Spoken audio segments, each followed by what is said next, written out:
Et nous enchaînons à présent avec Marché à thème, le dernier quart d'heure thématique de Smart Bourse. Et ensemble, nous allons nous intéresser au cas d'investissement France, à la thématique d'investissement France avec Pierre Chang. Bonjour Pierre Chang. Bonjour. Bienvenue sur le plateau de Smart Bourse. Vous êtes gérant chez Tocqueville Finance. On évoque ce sujet du cas d'investissement France alors que l'indice parisien a signé un nouveau record en fin de semaine dernière. Un record à 7387,29 points. Votre conviction, Pierre Chang, c'est que la marque France, la thématique d'investissement France bénéficie de la conjoncture économique actuelle. Pour nous, c'est plutôt une vision à long terme. C'est-à-dire que, voilà, nous, notre sentiment, c'est de dire qu'aujourd'hui, il se passe beaucoup de choses. Comme l'émission qui vient de se passer, énormément de choses changent. On entre maintenant dans un nouveau monde. Et ce nouveau monde, les gagnants du monde ancien ne sont pas forcément les gagnants du nouveau monde. Et donc, on pense que la France a les atouts, en tout cas, a des cartes à jouer pour pouvoir bénéficier de cette nouvelle configuration, qu'elle soit en économie, en politique et sur de nombreux sujets écologiques, sociaux. Et on pense vraiment que la France a plusieurs cartes à jouer pour tirer profit de cette situation. Et alors ça se traduit comment? Si on regarde par exemple les entreprises françaises, on voit le luxe qui performe, qui surperforme de mois en mois ou de trimestre en trimestre. C'est quoi? C'est l'art de vivre à la française, la spécificité française? Non, donc c'est vrai que quand on parle de la France à ses voisins, à ses amis, à ses parents, à ses frères et sœurs, à n'importe qui, je veux dire, il y a une espèce de sinistrose quand même des Français sur la France. Le point de vue des Français sur leur pays, en tout cas sur l'avenir du pays, n'est pas positif. Et également, les observateurs, les étrangers qui regardent la France disent voilà, c'est un pays qui n'avance pas, qui est embourbé dans ses problèmes. Voilà. Seulement, nous, ce qu'on voit, c'est que dans l'histoire, il y a eu plusieurs pays qui se sont retrouvés dans ce type de situation et qui ont réussi à se retourner, à se remettre dans le sens du vent. Voilà. Et donc, moi, j'ai 3 exemples en tête. C'est le Canada, le Royaume-Uni et également l'Allemagne. Voilà. Donc, ce sont à chaque fois les points communs qui font que ces 3 pays parviennent à se retourner. Souvent, à la base, il y a des réformes internes. Voilà. Ça démarre comme ça en général. Ensuite, il y a un contexte macroéconomique tout d'un coup qui fait que les choses s'alignent, les étoiles s'alignent tout d'un coup et ces réformes internes deviennent efficaces et profitent d'une situation qui momentanément s'aligne correctement. Et enfin, souvent aussi, il y a un leadership politique dans une zone d'influence, voilà. Et donc, alors vous retrouvez ces 3 éléments aujourd'hui sur le sol français. Voilà, c'est exactement ça. Donc maintenant, pour nous, je veux dire, c'est un pari de dire ça. Maintenant, quand on identifie les éléments, on se dit oui, c'est possible. Le miracle, en quelque sorte, peut se produire. Voilà. Donc, il y a un sujet réforme, un sujet, effectivement, alignement économique et ensuite un sujet leadership. Si je commence par l'économie, puisqu'on évoquait les marchés financiers et donc la performance des entreprises. Moi, j'ai cité le luxe, mais il y a sûrement plein d'autres secteurs. Si on parle de cet esprit, cet art de vivre à la française, qui sont les clients? Voilà, donc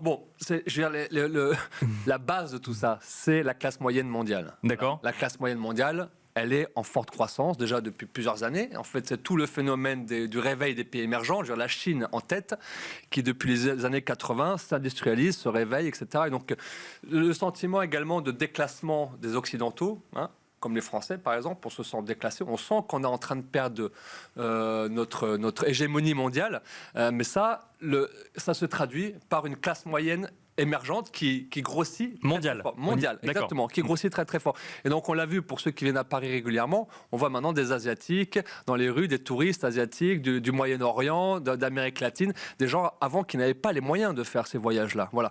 Donc aujourd'hui, ces pays émergents se sont industrialisés, on produit des biens pour le monde entier à bas coût, ce qui a provoqué la disparition pratiquement de l'inflation pendant plusieurs années. Dorénavant, ces gens, dans ces pays, maintenant, il y a une classe moyenne qui est là, qui a soif de consommation, soif de tourisme. Donc là, c'est évident. Donc là, c'est les valeurs du tourisme, d'accord, oui. Parmi les premiers pays de tourisme au monde, donc je veux dire, il faut aussi le constater. On a également un avionneur qui fait le principal avionneur mondial qui fait des avions civils pour amener tous ces touristes chez nous. Voilà, donc ça, c'est la croissance de la population de classe moyenne mondiale est un moteur absolument colossal pour l'art de vivre à la française. Donc c'est vrai que nous, Français, on a des expertises sur ces sujets-là, mais on n'est pas les seuls. Il y a les Italiens aussi qui sont bien sûr, peut-être plus forts que nous encore sur ce sujet-là. Mais je veux dire, parce que là, on parle de quoi? On parle de tourisme, de transport, de gastronomie, de luxe que j'ai évoqué tout à l'heure. D'événements, d'hôtellerie, de design aussi, de mode. Voilà, tout ça, ce sont... Alors, dans la côte française, il y a énormément de représentants dans ces domaines-là. Donc, bien sûr, le luxe. Donc, c'est quand même... Le luxe, c'est 20-25% du CAC 40. Donc, c'est énorme. C'est la locomotive. C'est le capitaine de l'équipe, on va dire, de l'équipe France. Ensuite, vous avez le nautisme, par exemple. On a Beneteau, qui est l'un des leaders du nautisme dans le monde, dont la devise, c'est l'art de vivre à la française. On a également, dans les acteurs aussi de l'hôtellerie, on a Accor, on a également Compagnie des Alpes. Voilà, il y a plein d'acteurs. Il y a aussi le spiritueux, qui sont aussi vraiment une marque d'art de vivre. Si vous voulez, en Chine, aujourd'hui, offrir une bouteille de cognac, c'est le must, en fait. Donc, c'est vraiment un signe de réussite sociale. Donc, et là, on a le champion du monde du cognac, c'est Rémy Cointreau, mais on a aussi Pernod Ricard avec sa marque Martell. Voilà, donc là, je peux vous décliner énormément de valeurs. Il y a aussi le design à la française. Donc, on a par exemple Roche-Beaubois, dont la maxime est également French Art de Vivre. D'accord. Oui, donc on sent que ça s'exporte plutôt bien, effectivement. Voilà, exactement. Donc, je veux dire, un peu ce qu'on a pu voir dans les 2 dernières décennies sur la qualité allemande, qu'on pouvait résumer à Deutsche Qualität, qui était un peu une marque de fabrique, vraiment une porte d'entrée, quelque chose qui ouvrait des portes à l'étranger, à l'international pour exporter. Dorénavant, je pense que, en tout cas, French Art de Vivre va être une maxime qui ouvrira des portes aussi à l'avenir à l'étranger. Mais alors, rapidement, pourquoi maintenant ? Alors voilà, donc ensuite, ça c'est le contexte macro qui s'aligne. D'accord. Après, il y a deux autres éléments dont j'ai cité, des réformes internes. Donc bien sûr, depuis quelques années maintenant, on baisse les impôts de manière assez puissante. Pour les entreprises, et pour les milliards, moitié-moitié. Oui, c'est vrai. Il y en a pour tout le, c'est vrai qu'il y en a pour tout le monde, c'est vrai. Pour tout le monde. Je veux dire, la mesure phare, moi, qui m'interpelle, c'est la baisse de l'impôt sur les sociétés de 33 à 25%. On n'en parle plus aujourd'hui, mais c'est colossal.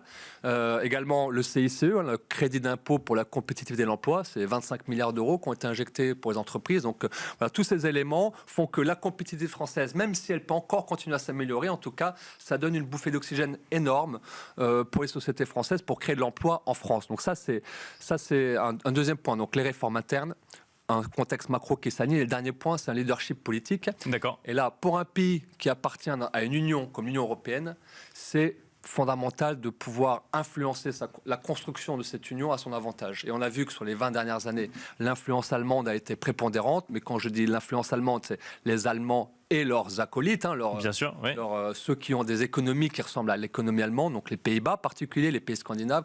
Voilà, tout ce bloc a réussi à façonner, à influencer les plus grandes décisions de l'Union européenne. Dorénavant, les choses sont en train de changer. Pourquoi ? Parce que les Allemands se retrouvent face à des questions fondamentales à trancher, donc l'énergie, bien sûr, la défense, le militaire, la fixation des prix d'électricité, voilà, Mais ça, c'est des questions que se pose la France aussi. La mondialisation. Quelle est l'attitude de l'Allemagne face à la Chine ? Point d'interrogation. Tous ces sujets-là, l'opinion allemande est clivée en fait. Bien sûr. Voilà. Donc comme c'est un pays de compromis, ils vont mettre des années à se mettre d'accord sur tous ces sujets. Et aujourd'hui, le compromis n'est pas du tout là. Et donc j'irais même, je peux vous citer tellement d'exemples, on a peu de temps, mais allez-y. Donc, le truc, c'est qu'en Europe, la base, c'est le couple franco-allemand. Si l'Allemagne ne fait pas partie de l'Europe ou si la France ne fait pas partie de l'Europe, il n'y a plus d'Europe. Donc, c'est eux qui sont les meneurs de leurs équipes respectives. Donc, je dis les Allemands, les pays scandinaves, les Pays-Bas. Les Français, c'est plutôt l'Espagne, l'Italie, Portugal, Grèce. Voilà, donc, c'est chacun son équipe et chacun son camp. Voilà. Donc l'influence est en train de changer demain parce que le leader du camp du Nord, du camp des frugaux, et ne parvient pas à trancher ces sujets qui doivent être tranchés rapidement. Et on a vu plusieurs succès politiques français ces derniers mois, ces derniers trimestres, et ça devient maintenant presque répétitif. Le cocorico est chanté pratiquement à tout bout de champ. Donc voilà, c'est ça. Donc vous voyez les 3 éléments qui sont en train de s'aligner. Maintenant, donc non, mais vous analysez ça comme une progression du leadership français en Union européenne aujourd'hui. Exactement. Donc, je vous dis, si aujourd'hui on n'a pas d'armée en Europe et qu'on connaît une puissance géopolitique, je veux dire militairement faible, c'est en particulier, c'est un aspect c'est une influence très allemande, parce que les Allemands, l'opinion allemande n'aime pas son armée, n'investit pas dans son armée et se repose totalement sur l'OTAN. Donc, c'est difficile de construire une défense militaire européenne si les Allemands traînent les pieds, vous voyez. Voilà, sur ce sujet-là, ils vont devoir trancher. S'ils ne le font pas, les Français vont avancer et vont convaincre. Et voilà, donc, où là, pour le coup, la France a un historique industriel en lien avec l'armement et la défense plus conséquent. Tout à fait, exactement. Pour reboucler sur les valeurs que vous nous exactement. Donc on parlait du luxe, etc., l'art de la française, mais il y a aussi d'autres dimensions dans le nouveau monde, et en particulier des relations géopolitiques maintenant entre les trois blocs, Chine, États-Unis, Europe, qui vont de plus en plus, je veux dire, tendues, en tout cas franches, on va dire.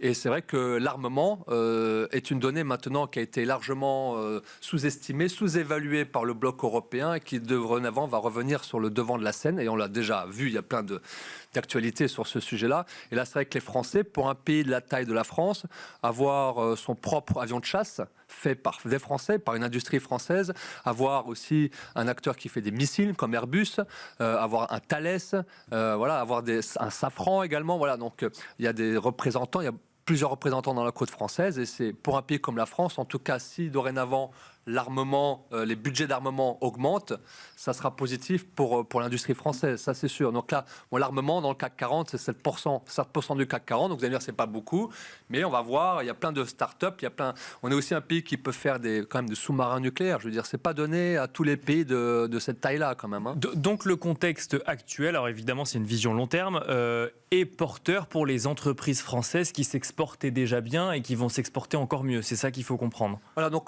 si on prend le CAC 40, par exemple, seulement 25% du chiffre d'affaires cumulé du CAC 40 est réalisé en France. D'accord. Donc ce chiffre n'a fait que baisser ces dernières années au rythme de la mondialisation. Donc tout ça, c'est normal. Maintenant, les Allemands, c'était pareil. Hein, le Mittelstand allemand, finalement, vend peu en Allemagne, vend surtout à l'international et en particulier aux pays émergents. Donc c'est vraiment ce qui a drivé cette success story allemande.